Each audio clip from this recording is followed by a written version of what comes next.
Hello there, we are back at the Village Hotel Pub and Grill in Blackpool, ready for the debrief and a preview of what's been happening and what's about to happen with the World Matchplay Darts reaches the semi-final stage. I'm Ian Danta, I've got Paul Nicholson and Mark Wilson alongside me. We've all just got back from the Winter Gardens where we've seen two quite brilliant quarterfinals to solidify the last four lineup. We knew that James Wade and Johnny Clayton were already there from Thursday night, but tonight we've seen Luke Littler just keep Andrew Gilding at arm's length, and then one hell of a game between Josh Rock and Gervin Price, where Josh Rock made it through. Very little experience, Paul Nicholson, when it comes to these long course distance matches of darts, but you wouldn't have known it the way he went about his business against the Iceman tonight. Yeah, really mature from Josh tonight. I think we've been seeing maturity is coming to the fore with the way he's performed maybe over the last 12 months, especially in the last 6 to 7 months. It's almost as if the start of the year was a new Josh Rock about to appear. What he's done this year is he's got himself in the winner's circle. He's been threatening wherever he goes. But it seems like there's a new aura about him, one of calmness. He's still got that intensity because whenever he walks around, he walks with purpose, he plays with purpose. But there's a measured approach that I've never seen before. And he's dialing the intensity down just a little bit, and it's actually helping. Is that what comes from winning a World Cup, winning a major tournament, albeit with a partner, but nevertheless, what that brings you in terms of your mental approach to darts? I think we're using the word maturity a lot. We use it with Jan van Veen the other night. I think Josh is a person that knows how to win. He's now won a big tournament, and he's on the verge of winning another big tournament, maybe an even bigger tournament. And I just think the way he conducts himself, I said to you guys off air, I like the way he handles himself away from darts. I like how he is. There's no big, I know he gives it the big and on stage, but I just think he's at a level where he knows the job's only half done. And I think tonight, I don't think he ever looked in any danger, did he? 8 all, and then he reeled off 5 of 6. And Gezi, who's been the best player for the last month by a distance, and he's blown him away in the end. I thought he played really well. We've got a mind-blowing stat for you coming up as well. Just stay tuned for that, because it will make your head spin. When it comes to that particular encounter, you and me were on commentary for that, and you likened it to a 3,000 metre race, which I thought was really good, the idea that they're both on each other's shoulder, waiting for somebody to kick for home, because it was nip and tuck. There were breaks of throw, but then just at the crucial moment, Josh Rock found that, either Josh Rock found that extra yard or Gervin Price lost half a yard. I don't know which is more accurate. Yeah, if you look at World Athletics at the minute, it's a 3,000 metre race or a 5,000 metre race. There are some people who are really comfortable leading the race throughout, but there are others who like to go into the slipstream and stay in the pack and wait for their moment. In this game here, it's as if Josh was like Jakob Ingebrigtsen of Norway. He was just able to stay in second or in first and just waiting for that right moment to kick. And when he found it, he didn't look back. And he didn't want to see who was behind him because he knew where the tape was and he ran through it. Superbly paced against the best player of the last 6 to 8 weeks. Price did play well. I think we have to pay homage to him. Maybe he came off the top by about 2 or 3%, but they are all the margins that we're talking about. You come off 2%, someone goes up a couple of percent, and all of a sudden there's a bit of a difference. Paul Nicholson, our brand new Diamond League correspondent here on the top. I was hoping he was going to say Saeed Awita. I remember Saeed Awita, he was good. I was thinking more Zola Bud and Miri Dekaslaney. Are we talking about darts or are we talking about Geordieisms here? I think we need to move back to the darts, otherwise we're going to get in trouble. So, what of Gezi? I mean, the quarterfinals again sees him bite the dust. He's been to a final before and lost to MVG. This is the one major that continues to somehow elude him. Yeah, I think this is probably the biggest one that's eluded him, but I still think that the formula that he's got right now is a winning one. I think over the summer he'll dial things back a bit, reevaluate, but what he's been doing lately has been working. Today he ran into a Josh Rock who was ready to go up another level. And that kind of thing's going to happen. You can't say to yourself that just because I lost today, I have to change something. No, he doesn't. He's just got to keep going with what he's doing. The World Grand Prix, he's going to be super dangerous. European Tour events in September, he's going to be mega dangerous. And by the time we get to the Grand Slam, of course, he's going to be dangerous there. And the next thing you know, it'll be the Worlds again. So that's Josh Rock through. Now, Mark, you were in the commentary box with Chris Mason for the first of tonight's quarterfinals. What was your perspective on how Luke Littler managed to keep Andrew Gilding just about at arm's length? Well, we say it so many times, the good players find a way. And Luke Littler found a way right at the end. I mean, that 11 dart leg, 2 180s, the 41 checkout. But boy, what an effort from Andrew Gilding. 14-9 down, he reels off 5 of the next 6 legs, 2 finishes on the ball, 2 ton plus finishes. I think Gilding's a big winner tonight. I know he's lost, but he's got the crowd eating out of the palm of his hand. He's become, all of a sudden, he's a personality. He's gone from being somebody that you wouldn't even know, he's now a personality. The crowd cheering his name at the end, and he played so well. We didn't give him a chance, did we? If we were going to be honest, we thought if Littler plays his A game, and he did play his, he averaged 103 or whatever throughout the game, his tournament averaged 103. But he stuck in there. We made a comment, Mace made a comment, it was the first 4 mini sessions, he won them all, Littler, 3-2. Yeah. So if it had been in set play, Gilding were 4-0 down, he was done, he was out, but it isn't set play, and he stuck in, and the character he showed at the end, I just think I think Luke Littler was relieved that he won that game, because he was pushed, really pushed. You know, he got a record, 18 180s, that's a record in the quarter-final, so he smashed that.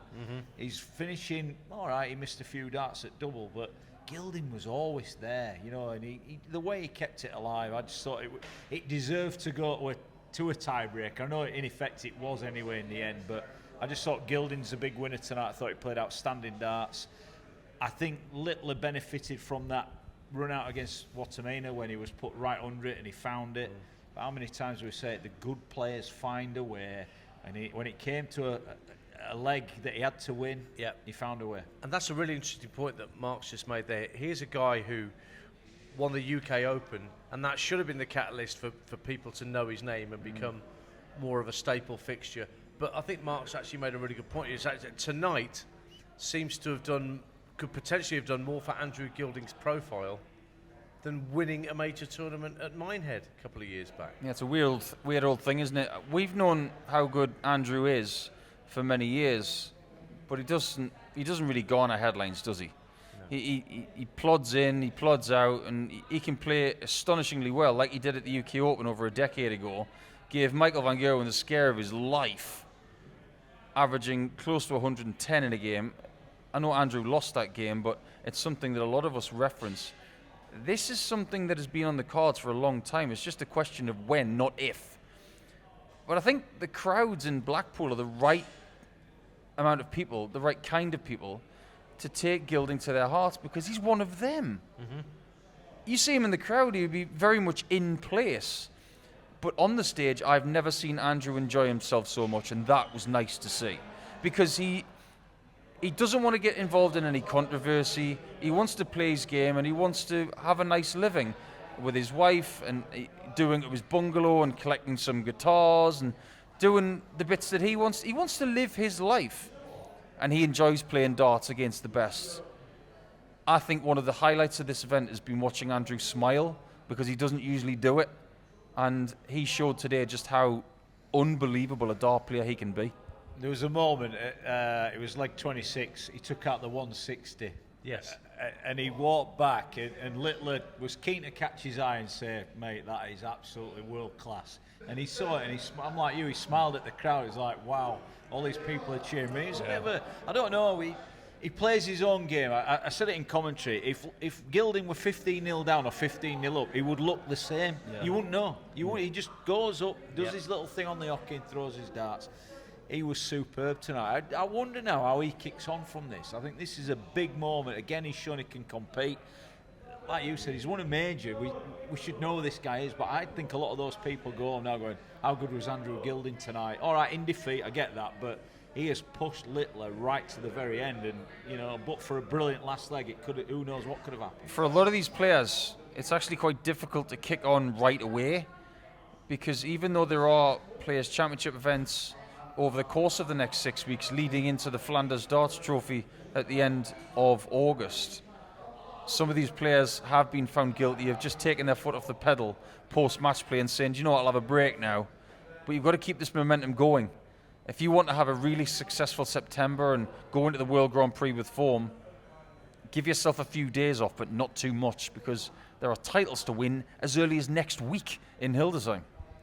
So on to Saturday night and the 2 semi-finals, which you can hear live on talkSPORT 2. And of course, watch along here on the talkSPORT Darts YouTube page. Let's start with the machine against the ferret. James Wade, the Renaissance man who's averaged over 100 in this tournament and playing arguably the best darts he's played in such a long time, having won a Players' Championship event for the first time in 3 years recently. Up against the ferret, who again has had a revival in fortunes with new darts and a new bit of self-belief. I don't know where you think this one's going, Nick. I'll start with you. First things first, James Wade is not going to enjoy playing Johnny Clayton because he has first-hand evidence of just how difficult it is to beat Johnny.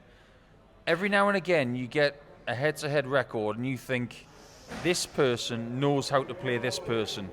We've known for quite some time, and even though James has got this ability in his 20-plus year career to find a way against a lot of people, the ferret hasn't necessarily got James's number, but it's got parts of it squirreled away or ferreted away. Very good. He's had some amazing performances against James in his career. Nothing better than the quarterfinals of the PDC World Masters in 2021, which is one of my favourite performances ever. I'm not overselling this. He was 10 out of 11 on doubles in the match. Wow. 10 out of 11. I mean, we've had some great doubling in this tournament, but that is extraterrestrial. James didn't do much wrong, but if anybody's going to revisit the James Wade ferret sort of rivalry that there is, you might want to refresh your memory of that game, because if we get anything close to that, this game will be off the scale.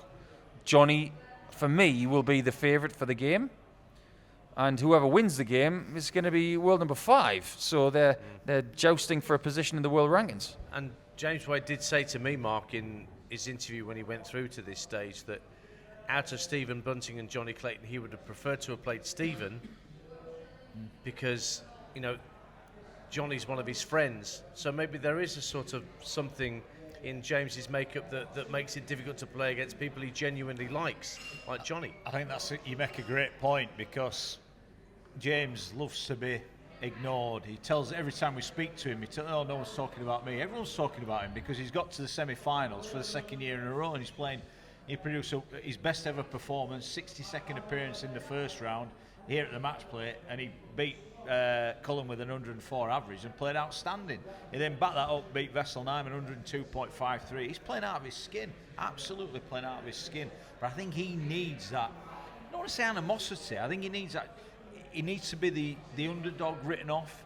Yeah. I just think Johnny Clayton, there's a bit of destiny here. What happened 2 years ago? He got to the final, his dad was gravely ill and sadly passed away. And I think Johnny's doing it for his dad, and I think that's driving him a long way. Look at round 1, Schindler averaged 104. He beat him, and he never looked like losing. He did the same again to Mike Dedecker, who played pretty well. He just never looked like losing. And, you know, last night I was listening to you guys, never looked like losing. Yeah. I just think I know you said right at the start, you think he's getting to the final. I think James is going to have to play out of his skin. I mean, he made a big thing about averages don't count, you know, Wade. Well, it's probably a good job, because his average has gone from 104, 102, and it went down to 96 last time. So it might be that it don't count. He's been brilliant, absolutely brilliant, James Wade, and he is a player in form. What a year he's had. You can't take that away from him, but I just wonder that Johnny's mentality, knock him over, move on to the next. I think if I had to have a go at a bet, I'd be picking Johnny. My big point about this is, if you look at some of the behaviours of Wade in this tournament, I'm not talking about the post-match interviews, even the pre-match interviews. He can have his gripes all he likes. But when Wade has done something really important in a game, he has celebrated quite vocally and visually. And the reaction of the opponent when he's done that has been one of, ooh, that hurt. Yeah. If he does that against the ferret's going to smile, and James can't get to him. Yeah. He can't do it. He can hit a 9-darter against him, a 170 check out. He might hit an 11-darter to go within one leg of victory. Johnny's going to smile, soak it up, and move on. So he's going to be the snake to his mongoose, or the mongoose to his snake, like in Austin Powers. Johnny will try and kill him with kindness. Yep. And a little bit of demonic darts of his own. But we shouldn't forget, a 10th semi-final in 20 appearances for James Wade. That in itself is a quite extraordinary achievement. Unbelievable. So that's the first semi-final. The second one, well, here comes the mind-blowing stat, courtesy of research from my colleague Paul Nicholson to my left, as Luke Littler takes on Josh Rock. Take it away, Nico. In PDC darts, Rock and Littler haven't played each other. So we have to go pre-PDC darts. Now this is before Josh Rock got his tour card. And it was around about the time where Littler was just starting to come onto people's radars. This is pre-Motor Super Series.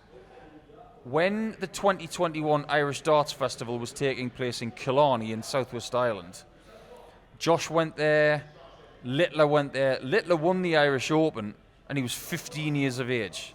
He was 15! And at this point, you're thinking, this is ridiculous. He's just won a gold-ranked event in the WDF to qualify for Lakeside at the age of 15. Well done, you. But in the other tournament that weekend in singles, the Irish Classic, Rock and Littler played each other. Rock beat Littler 4-2 and ended up going to the final of that event, but would then lose to Sean MacDonald of Scotland, who was just starting to get back into his darts. So, wow. They haven't played each other since, and it is an absolute miracle that they haven't. So their first PDC meeting is going to be a semi-final of the World Matchplay over best of 33. And we have nothing to go on, therefore, Mark. No, just two brilliant young players that are, going to wow a lot. I mean, tonight was unbelievable. I actually think tomorrow's going to be even better. I mean, going back to Wade, I think that goes long. I think this one goes long. I think they're just going to hammer it out. I think Josh Rock is in unbelievable form at the minute. Littler has dug himself out of holes last two games.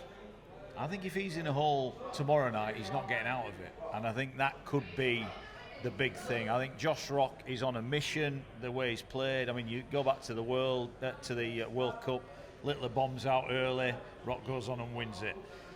Rock's been in great form. Littler's not played a great deal of darts. I know he picks and chooses and plays when he wants. I think Josh Rock might have his number. I just think it's that moment. We say how many times we say when we see players that are in good form, we say they need to win, and they need to win now when they're playing well. And I think Josh Rock's playing as well as he's ever played. Look, Luke Littler was brilliant against Ryan Searle.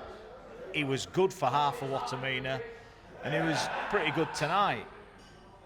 I just think Josh Rock is, form-wise, a little bit above him. There's no mistaking the fact that Josh Rock is in the form of his life. The game against Ross Smith and the one against Price tonight, both 104 average. So he's doing things over a longer format that he's never done before. But I'm just thinking about what Mark's saying on the fly here. Is there one player that can genuinely say they are the bogey player of Luke Littler? I don't think so. So maybe Josh, with no games to go on, maybe he could be. Well, we have nothing to go on in terms of those two, Rock and Littler, other than that Irish Classic game that you mentioned 4 years ago. But we're also talking about who the potential finalists could be. And if it ends up being Rock and Clayton, then there is some previous that is very much mouth-watering stuff. Yeah, when Rock won his first European Tour title in Rosmarlin last year, he beat Clayton in the final. It wasn't a great final at all, but you could sense that it meant a lot to Josh to get that monkey off his back because he was one of the best players in the world without a European Tour title. Clayton would then go on to win that title on Josh's defence. And they've fought in Graz for a green jacket. Clayton won that one. And there have been other meetings as well. Their head-to-head record is brilliant to watch. And I think there's a lot of people, if they had a Rock Clayton final, they would not be disappointed. But I'm sure Wade and Littler would like to change that.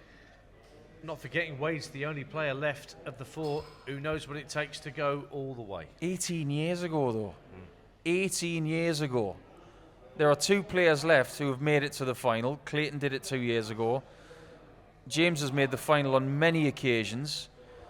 But he's getting the knack back, isn't he, Wade? Like Mark mentioned, he's in the semi-finals for the 2nd year in a row. Little over, about 385 days ago, James Wade wasn't even in last year's match play. Has he had the best year, do you think? If we analyse the year, go back to July last year, has he had the best year, do you think? I think it's his best year for earnings since 2007. That's what I mean. In terms of rankings, we're talking about Nathan Aspinall and Joe Cullen going down. He's shot back up. Yeah, I just wonder, has he... Might not be in terms of trophies, but as you said, in terms of rankings and money earned, he's had a wow of a year. He's up to number 5 in the world provisionally. He could go up to number 4 if he keeps going in this event, and he's one of the best players never to reach number 1 in the world. But this is his time of year to play well. You usually find that Wade plays his best stuff between June and about the middle of November. Christmas time, he hasn't cracked it. No. It's as simple as that. We'll talk about that later in the year. But his summer darts over his career has been really dependable. If he wants a second world match play to join a very illustrious group of Harrington, Van Gerwen and Taylor in winning it more than once, this is going to have to be off the scale good, because the standard is so different from 2007 to now. It is a totally different sport. Okay, let's wrap this up then by getting your 2 finalists from the semi-finals we're going to bring on Saturday night. I'm going to go. I think Clayton wins it. I think it's going to go long. I think it'll go really deep. I think Wade will stick in with him. There'll not be a lot in it, but I think Johnny will just have too much. And I'm going to go Josh Rock. I think Josh Rock's going to win. I think he's the form player. When we looked at the last 8, 7 of those 8 were the form players. He's the form player. I'm happy to take him. Clayton Littler.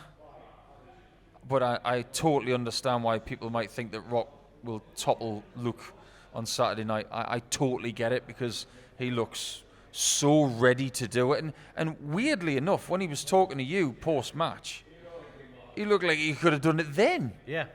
That's the scary thing, because the format tomorrow was longer and he looks ready for it.